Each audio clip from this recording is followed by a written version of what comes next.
Chase Elliott will return to the driver's seat this Sunday at Martinsville Speedway. He talked to reporters for the first time in weeks.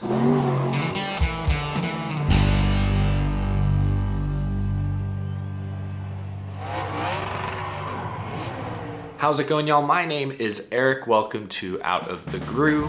Still on the go, been filming a ton of content that you will begin to see in the next couple of weeks. That's the only information I can share right now, but honestly, there's a lot I don't even know. I've filmed a ton of stuff the past few days. I have a bunch of just raw footage sitting on my hard drive, waiting to be edited into hopefully something great. I don't even know what the final product's gonna look like, so I guess we're all kind of in the dark together. But I appreciate y'all sticking with me. Yesterday, Chase Elliott revealed that he will return to the number 9 car this weekend at Martinsville after being out the past 6 races. Remember, Chase Elliott broke his tibia in a snowboarding accident, had surgery on it before the Las Vegas race, missed that race, and has missed every Cup Series race since. He's back this weekend, right on schedule, maybe even like a week ahead of schedule. Earlier today, Chase Elliott spoke to reporters for the first time since the accident. He said he does have a few screws down kind of near his knee. He confirmed that he has been approved by his doctors. They're okay with him racing this weekend. I wouldn't go this weekend if I didn't feel like I could do it. And ultimately that's my decision. You know, the doctors and I have been in conversations for the whole time, really. And we just feel like I'm to a point now where the integrity of the bone is to a point where I'm not going to hurt it in that manner. And it's just about building that strength back and getting to a point where you're comfortable enough with your range of motion and things of that nature to get in there and do a good job. And I feel like this was the right week to do it. I feel good. And, you know, the doctors got to a point where they were comfortable with it and they left it up to me to decide when I was ready. We also found out, not from Chase Elliott, but from NASCAR, that he has been granted a playoff waiver, as expected. So to make the playoffs, Chase Elliott will either have to somehow point his way in, but that's not happening. Chase Elliott's gonna have to win a race, maybe 2, probably just 1 race to qualify for the playoffs. The top 30 in points rule doesn't exist anymore, so he doesn't have to worry about that. He just needs to win between now and Daytona in September or late August. When is the regular season finale? End of August, I think. Josh Berry, who's driven the 9 car 5 of the past 6 weeks, will hang around in Martinsville this Sunday and be there as a backup. He'll be on standby in case for some reason Chase Elliott can't run all 400 laps. I want to talk about Josh Berry for a moment. I'm really happy to hear that Chase Elliott is back and is healthy enough to return to racing. That's his ride, that's his seat. His fans are there to see him race Chase Elliott, so I'm glad Chase Elliott's back, but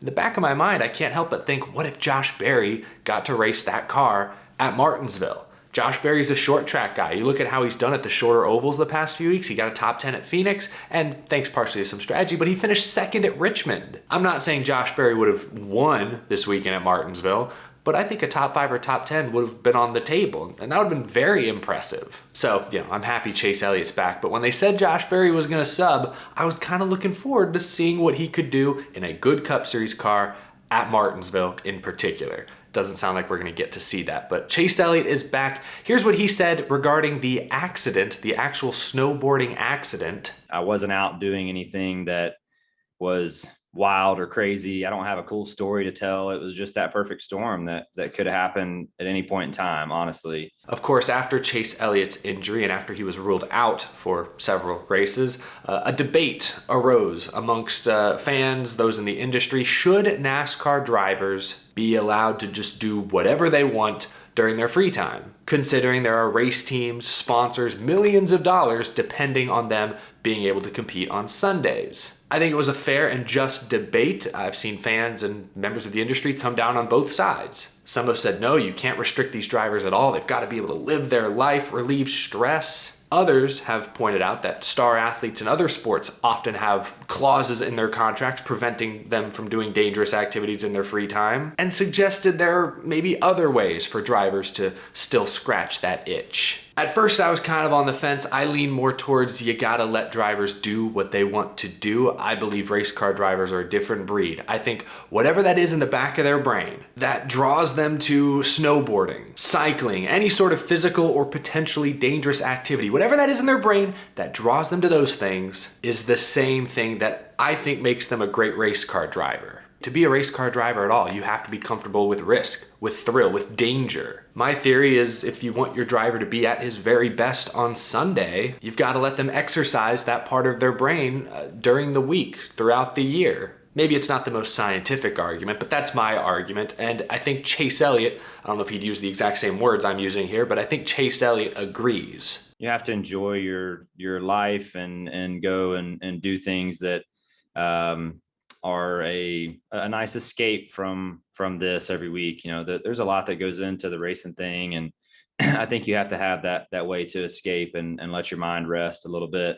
The accident could have happened tripping downstairs or on a jog. Yes, it's important to note that Chase Elliott is an experienced snowboarder. He wasn't brand new at this, trying to go down a double black diamond with no training wheels. It sounds like it was just a fluky accident. Anyway, it sounds like Chase Elliott is good to go. He said during his media press appearance today that if he wasn't good to go, he would not be racing this weekend. So he feels good. The doctors apparently feel confident letting him get back behind the wheel. I'm a little surprised he's rushing to get back for Martinsville, which I know it's not a high-speed track, but it's a physical track. He must be feeling really good. Maybe another explanation is Martinsville is one of Chase Elliott's better tracks. And I mentioned he's going to need to win to make the playoffs. And I fully expect Chase Elliott to win a race, but you want to give yourself as many chances as possible this year. Chase Elliott has one win at Martinsville. He has a couple other runner-up finishes, and I looked, he's won like 6 stages. So he's usually up front. He's usually leading dozens, if not hundreds of laps.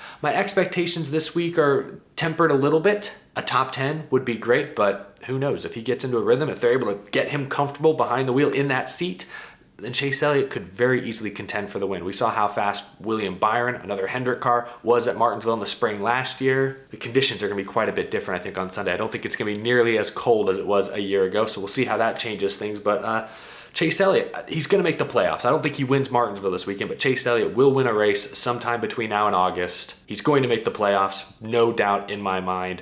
Great to have him back. I'm sure his many, many fans are also happy that Chase Elliott is once again racing in the NASCAR Cup Series. I know I'm a little tardy to the party on this next bit of news, but yesterday, I believe, Zane Smith was confirmed as the driver of the 51, the Rick Ware Racing number 51 this weekend at Martinsville. He is filling in, of course, for the suspended Cody Ware. If you missed that news earlier in the week, go watch this video right here. I talked about drivers who could replace Cody Ware in that video, and I didn't mention Zane Smith. That's my bad. Zane Smith makes a ton of sense. He's a Ford guy. Rick Ware Racing's a Ford team. They're already trying to get him Cup experience this year, squeezing Todd Gilliland out of that front row seat for a handful of races. Yes, he's chasing the Truck Series championship, but he's already won a Truck championship. He's been to the championship for 3 straight years. Zane Smith's eyes are on the future. That's no disrespect to the Truck Series championship. That's a huge accomplishment. I'm sure, that's his goal this year. But a very important side quest is getting Cup experience, getting experience at the next level. Rick Ware Racing car is not the best equipment, not the best prepared car in the field. I don't expect Zane Smith to run top 10 or even top 15, but any seat time behind the wheel of the next gen car amongst Cup Series competition is great experience for Zane Smith. So great pick, makes a ton of sense. I am foolish for not thinking of it the other day. I don't know if he'll be a long-term substitute. I think there's a good chance he will.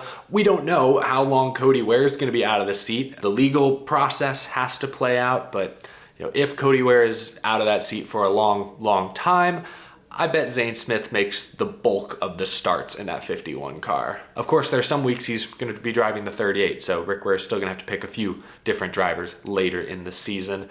There's one last topic I want to cover on this video, and maybe this is a dumb conversation, but you may have noticed over the past week or two that every few days, NASCAR is revealing a new member of their all-time 75 greatest drivers list. I saw Randy LaJoie got revealed recently, Casey Kane, Mike Stefanik as well. So not just Cup drivers, just 75 greatest NASCAR drivers ever. Today, they crowned Kyle Larson one of NASCAR's 75 greatest drivers ever. And I think most fans agree with that. Even if you're not a big Kyle Larson fan, he's a Cup Series champion. He had a 10-win season just a couple years ago. Yeah, he's still fairly young. His career, I don't even think he's reached his prime necessarily, but I think most fans would say, yeah, 75, that's a lot of names. Kyle Larson should be on there somewhere. But not all fans see it that way. Just scrolling through Twitter earlier today, and some people are just trolling and memeing, I get that, but some genuinely seem to believe that Kyle Larson is not currently a top 75 NASCAR driver of all time. And I don't get it. I think there are many fans out there, including myself, who forget how hard it is to win a NASCAR Cup Series race. Just one. And especially if we're talking about the last 10, 20 years ago when the series has gotten so much more competitive. Only 29 drivers ever have more than 30 Cup wins. That's kind of crazy to think about. Kyle Larson is sitting at 20 wins right now. He's already got more wins than Greg Biffle, Ryan Newman, Harry Gant, Ernie Irvan, Neil Bonnet, Buddy Baker. Some of those drivers I just mentioned are Hall of Famers. I mentioned Casey Kane just got picked as a top 75 driver. Casey Kane only won 18 races in 15 seasons. And he didn't have a championship, so I'm sorry. I know it's only a select few, and many of them are probably just trolling, but Kyle Larson is absolutely, no doubt, a top 75 driver in NASCAR history. That's not an argument. 20 Cup wins in just over 8 full-time seasons, technically. Only 30 years old, maybe just now entering his prime. Let's not lose sight of how difficult it is to win one NASCAR race, let alone 10, 20, 30. Again, only 29 drivers ever have won more than 30 races. I'm looking at the list. Ricky Rudd did not win 30. Terry Labonte won 2 championships. He didn't get to 30 wins. It is hard to win in the NASCAR Cup Series. So 20 wins for Larson by age 30. Yeah, he's easily a top 75 driver. Just gonna leave it at that. I'm gonna end this video there, but let me know what you're thinking. Chase Elliott, Zane Smith, top 75 driver, how hard it is to win in NASCAR. Let me know what you think down in the comment section below. Thank you so much for watching. If you enjoyed, please leave a like on this video. And if you're new to the channel and you love NASCAR, hit that subscribe button down below to stay in the loop. And thank you to my Patreon supporters for your very generous and continued support. I will be at Martinsville Speedway this weekend, so if you're gonna be at the race and you spot me walking around the track or the garage, feel free to come say hi. I will see you all there. Got a couple more stops here on my road trip. I'm really excited to get home, work on editing all these videos. I think there's some really good stuff in there that I can't wait to share with y'all here in the next few weeks. But thanks for watching. I'll see you very, very soon.